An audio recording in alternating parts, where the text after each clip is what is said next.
The morning they took away Marlon Voss' garage, the sun was bright enough to make the fresh chains on the door look like silver scars. By noon, the sign that had hung above his little shop for 11 years was lying face down on the pavement, kicked aside by a repossession officer who never once looked Marlon in the eye. And by 3 o'clock, the same men who had locked him out of his life's work were standing beside a dead 2 million armored truck, begging the broken single father they had humiliated to save them. If you believe in kindness, second chances, and the quiet strength of people who keep helping even after life breaks them, please like, comment, share this story, and subscribe to Peak Mentality. Stories like this remind us that the world can still be changed by one good heart. Marlon Voss had built Voss Motor Works with his own hands, one bolt, one borrowed tool, and one sleepless night at a time. It was not a fancy garage. The floor had oil stains that no amount of scrubbing could erase, the office smelled like old coffee and tire rubber, and the waiting room had only 3 plastic chairs, one cracked table, and a vending machine that worked when it felt like showing mercy. But to Marlon, it was a kingdom. It was where he had brought his newborn daughter, Syra, when her mother was still alive. It was where she took her first steps between stacks of tires while customers laughed and clapped. It was where his wife, Amara, used to sit at the front desk, writing invoices in blue ink and taping little handwritten notes to his lunch bag that said things like, "Don't forget to eat, genius." After Amara passed away from a sudden heart condition, the garage became more than a business. It became Marlon's anchor. Every morning, he woke before sunrise, made Syra oatmeal with cinnamon, braided her hair badly but lovingly, dropped her at school, and opened the garage by 7. He fixed delivery vans, old sedans, church buses, tractors, and once even a food truck that paid him in tacos for 2 weeks. He was the kind of mechanic people trusted because he explained what was wrong without making them feel foolish, and when customers were short on money, he wrote their balance in a notebook and told them to pay when life got lighter. But life had not been light for Marlon in a long time.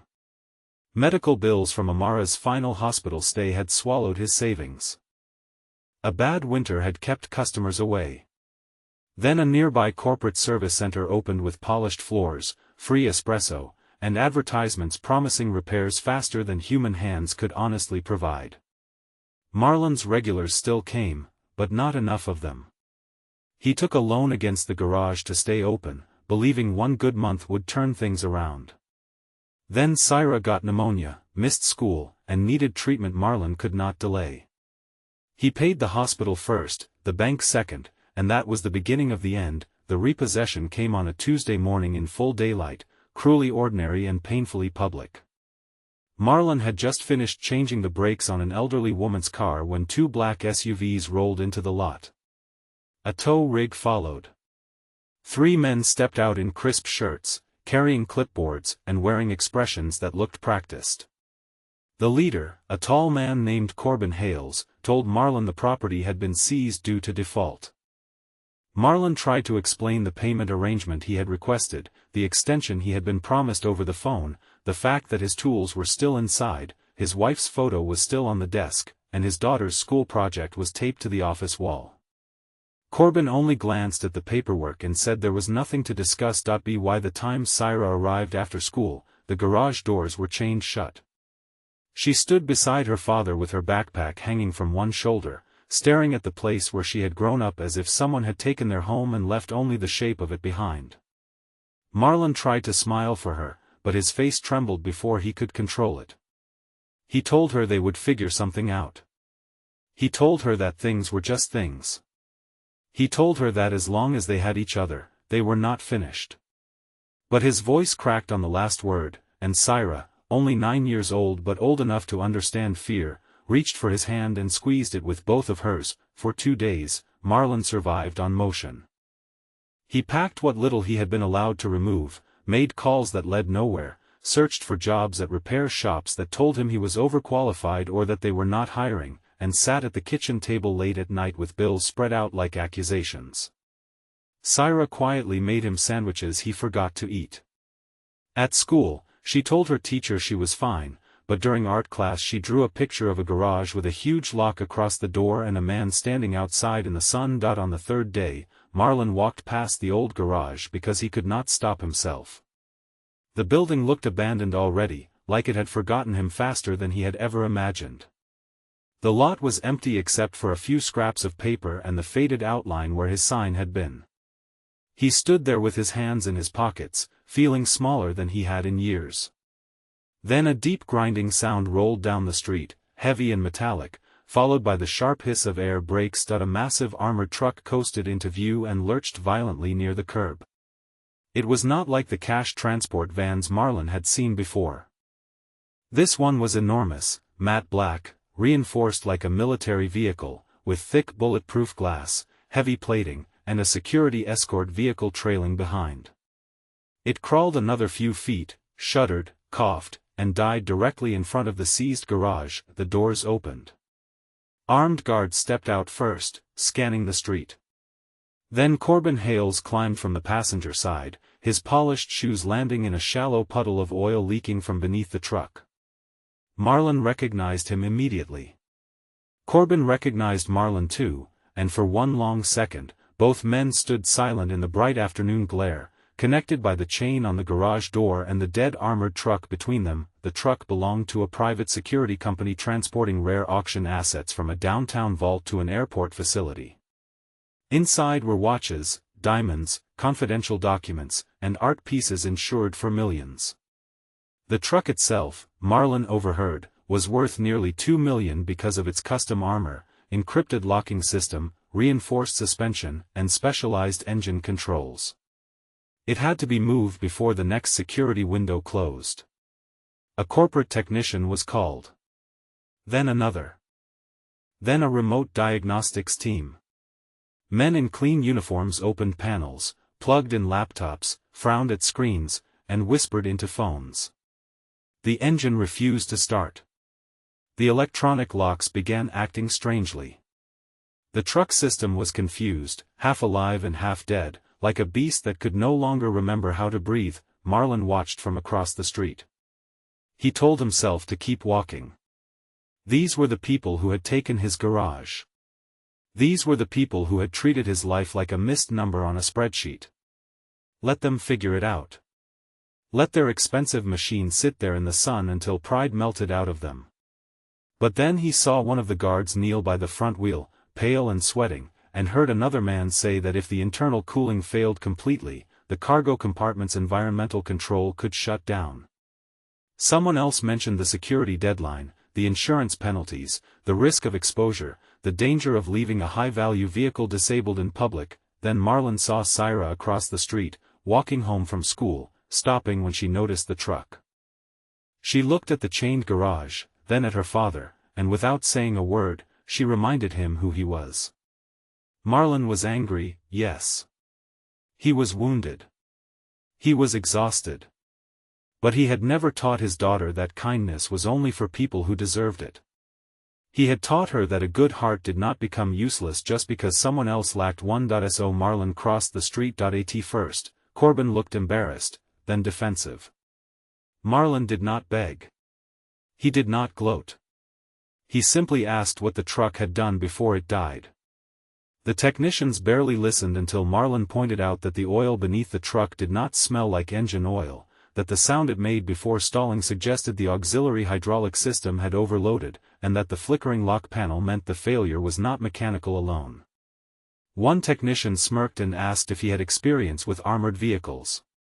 Marlon looked at the chained garage behind him and said he had experience with machines that people gave up on too soon. Something in his calm voice changed the air.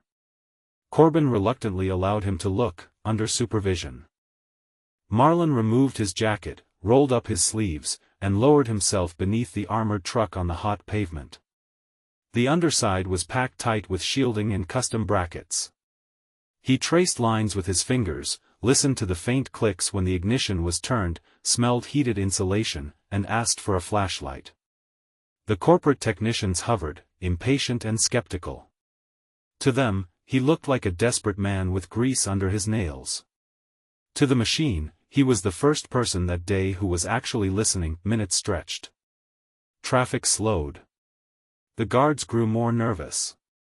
Corbin kept checking his phone. Marlon found the problem hidden behind a heat shield near the auxiliary control junction. A small grounding wire, poorly secured during a recent modification, had rubbed against the edge of a bracket until its insulation split. Each time the truck vibrated, the exposed wire touched metal and sent false signals through the system. The computer thought the hydraulic lock support was failing, the security module thought the engine was compromised, and the entire armored truck had shut itself down to prevent a catastrophic breach. It was one wire. One forgotten wire on a 2 million machine. Marlon could have stood up and named any price. He could have demanded his garage back before touching it. He could have humiliated Corbin in front of everyone. But Syra was watching from the sidewalk, and Marlon knew children remember not only what their parents suffer, but how they respond. He asked for electrical tape, a proper connector, a small wrench, and 10 quiet minutes. No one argued this time. He cleaned the contact, rerouted the wire, secured it away from the bracket, reset the control sequence, and told them to try the ignition. The truck clicked once. The dashboard lit up. The engine turned over with a deep, powerful roar that seemed to shake the glass of the locked garage behind him. The guards exhaled. The technicians stared. Corbin's face went pale in a way no failure had managed to make it before. For a moment, nobody spoke. The giant armored truck sat alive again in the sunlight because of the man they had treated as disposable. Marlon wiped his hands on a rag and stood. Corbin approached him slowly, no clipboard in his hand now, no hard expression on his face. He asked what they owed him. Marlon looked at the garage, at the chain, at the sign still lying damaged near the wall, and then at his daughter. He said they owed him nothing for the repair. But they owed him the dignity of admitting they had taken everything from a man who was still trying to pay. Those words landed harder than anger would have. Corbin did not answer it only because it is easier for them to understand. 1 year later, on a clear Saturday afternoon, Rowan hosted another barbecue at the same house. The fence stood strong. The roses were blooming. My mother sat beside Maribel, laughing at something I could not hear. Rowan handed me lemonade and nodded toward his mother, who was standing in the kitchen doorway with sunlight behind her. Her phone buzzed on the table, and when the screen lit up, my photo was still there. Only this time, it was a newer picture, me, Maribel, Rowan, and my mother standing together on the porch, all of us smiling like people who had survived something complicated and chosen love anyway. Please comment. Second chances can bloom in daylight if you believe every lonely heart deserves one more beautiful beginning. That afternoon, Maribel walked over, slipped her hand into mine, and did not hide it. Rowan saw us. For a second, the old pain flickered in his eyes, then softened into something like peace. He raised his glass and said, "To family, even when it surprises you."